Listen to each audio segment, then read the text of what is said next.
creo que nadie tiene la capacidad de ver el futuro, pero tenemos que jugar con probabilidades.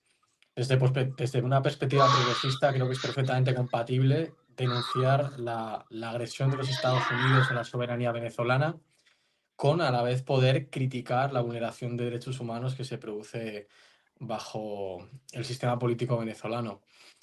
Pero esa no es la cuestión de fondo que hay aquí. La cuestión de fondo que hay aquí son unos intereses de, primero, recursos económicos, la cuestión del petróleo. Hay que agradecerle a Donald Trump, que es muy sincero, dijo en todo momento que su objetivo era el petróleo.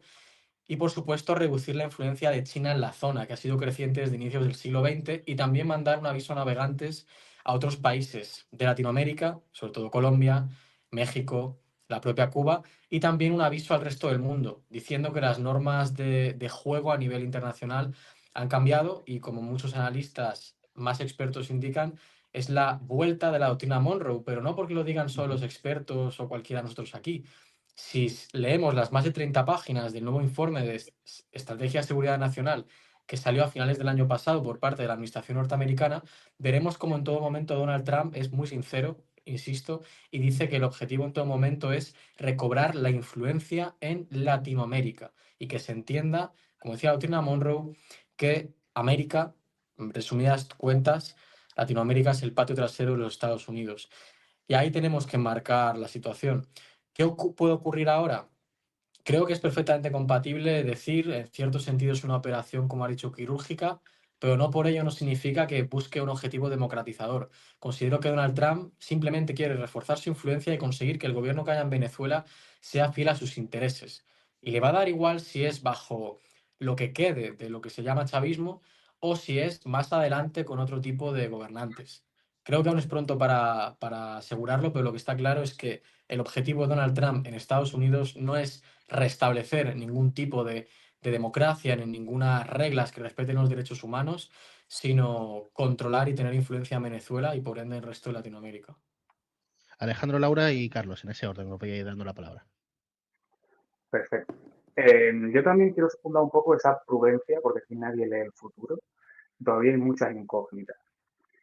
Para empezar, quiero reforzar una idea, y es que ni Estados Unidos es Donald Trump, ni Estados Unidos es Rusia, a lo que me vengo a referir. Estados Unidos es una democracia. Y como bien sabemos, en Estados Unidos no puedes ser presidente durante más de 2 legislaturas. Eso significa que esta es la última legislatura de Donald Trump. Si no cambia la Entonces, Constitución. sí, bueno, pero ¿y si no viene un unicornio? Lo veo No muy sé, complicado. en El Salvador ha pasado.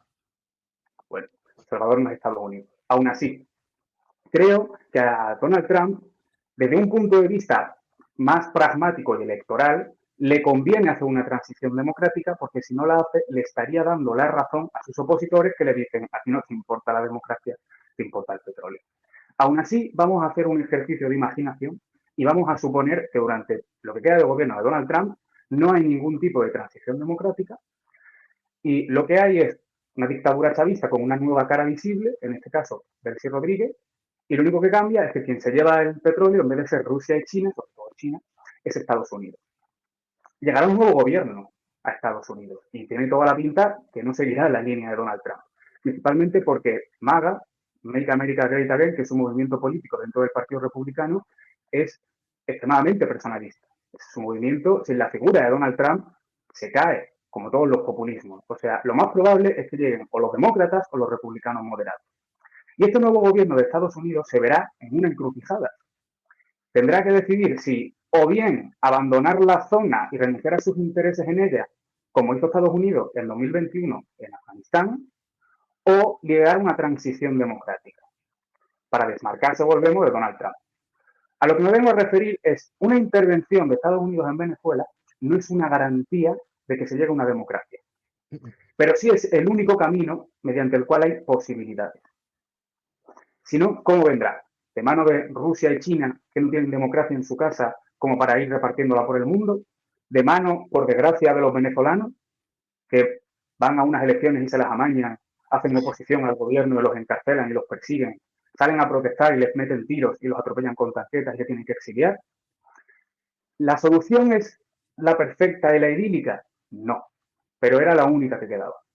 Desde luego no es una solución idílica y de hecho es que no es una solución, ¿no? Porque los países en los que Estados Unidos ha hecho algo, una intervención militar, véase Afganistán, lo tuvo controlado mientras estuvo allí, cuando se fue volvió a ser el régimen que era anteriormente, ¿no? Por tanto, no creo que un país pueda hacer una transición democrática si no hay un compromiso de la ciudadanía, de la élite política, de la élite militar, por que esa transición se estabilice y por garantizarla después. Y así pienso, por ejemplo, en el propio caso de España, ¿no? O en el caso de Portugal, que somos historias muy, muy paralelas, ¿no? Entonces, yo creo que el interés democratizador y político de Trump es ninguno. Yo estoy realmente aterrada porque es como el matón del patio, el sheriff del condado. Ya no es que se salte las normativas, las leyes, los acuerdos, la diplomacia, es que alardea de ser un ególatra narcisista que ha venido con unas ideas imperialistas a desestabilizar el orden mundial.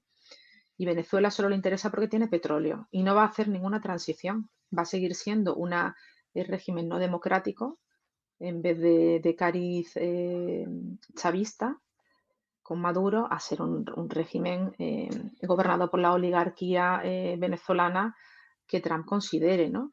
¿Esto va a pasar en otros países donde no hay democracia? Pensemos también, o que hay una democracia inestable o pobre de América, o si queremos de África, no va a pasar porque a Trump le da igual. Si no hay petróleo, si no hay tierras raras, si no hay minerales, no le va a pasar, ¿no? Entonces, el problema es que yo creo que no hay solución, porque Venezuela está absolutamente empobrecida, debilitada y tenía un oligarca y ahora va a tener otro y se van a adaptar para sobrevivir, ¿no? Eh, y no sé qué perspectiva tiene esto. Cuando Trump falte, en cualquiera de los sentidos he dicho esa palabra, eh, pues Venezuela tendrá que rehacerse y dentro de esos años empezará a ser una democracia como otras latinoamericanas, ¿no? Eh, pero mientras esté Trump, va a ser una especie de colonia en la que la gente tendrá una sensación de estar algo mejor hasta que Trump a lo mejor decida imponer un régimen del terror como está imponiendo en su país, porque lo que estamos viendo de las redadas contra inmigrantes. Hoy he visto un vídeo de un señor que hacía un pedido a Amazon y cuando se lo traía el mensajero era sudamericano, bueno, creo que era sudamericano, no hablaba bien inglés y lo graba para que lo deporten. Entonces, este régimen del terror, si lo quiere exportar a Venezuela, es realmente preocupante. Así que no sé el horizonte y soy incapaz de predecir lo que va a pasar mientras Trump esté en el poder.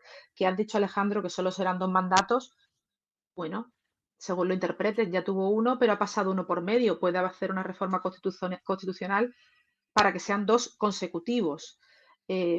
Ahora hay elecciones a final de año, que me parece que queda muy lejos. A ver si pierde un poco de poder, porque si no, no tiene freno. Carlos Pozo. Bueno, yo creo que, ojalá me equivoque, pero pienso que ya en parte, de facto, está funcionando Venezuela como un pseudo protectorado de Estados Unidos, porque, digamos, la presidenta Delcy Rodríguez apenas tiene soberanía sobre el gobierno. O sea, yo creo que Trump, de alguna manera, está gobernando ya en Venezuela.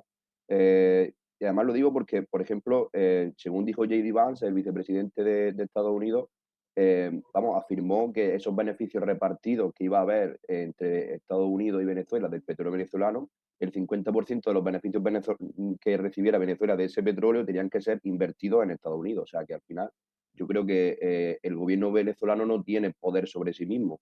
Así que ya de facto está funcionando como un pseudo protectorado, digamos, ¿no? Y como han dicho ya los compañeros, yo creo que bueno, es que lo que ha dicho René, ¿no? Hay que agradecer que Trump es bastante sincero y sus intenciones democratizadoras ha demostrado que son nulas, vamos, porque de sus propias palabras han salido que no quiere elecciones a corto plazo, no contempla ninguna elección a corto plazo, tampoco ha movido ni un dedo por la liberación de presos políticos, o sea que esa preocupación por los derechos humanos y tal, bueno, realmente nunca existió en él. y esto va, por supuesto, de petróleo, de reducir la influencia de China y también de fortalecer su economía a través de, fortalecer sus refinerías de petróleo, o sea, refinar ese petróleo venezolano en refinerías estadounidenses. O sea, que también, de alguna manera, una medida proteccionista. Pero bueno, al final, por si alguien todavía tiene alguna duda, a Estados Unidos, bueno, atrás no le importa nada, ni la democracia ni el narcotráfico. Que eso podemos luego profundizar un poco por ese indulto al expresidente hondureño que estaba condenado por narcotráfico y fue indultado por Trump. O sea que yo creo que esto va de recursos naturales y de, bueno, de enseñar, de dar un golpe encima de la mesa, sí, dar un toque de atención incluso a gobiernos latinoamericanos que no le bailen el agua, por así decirlo, como puede ser Gustavo Petro, como puede ser Claudia Sheinbaum en Colombia y México. Y por supuesto también qué puede pasar con Cuba, ¿no? Que eso es otro debate. La Diana es un videopodcast autoproducido y presentado por Samuel Saborido. Puedes vernos y escucharnos en YouTube, Spotify e iVoox. Y ahora también leernos en ladianapodcast.com.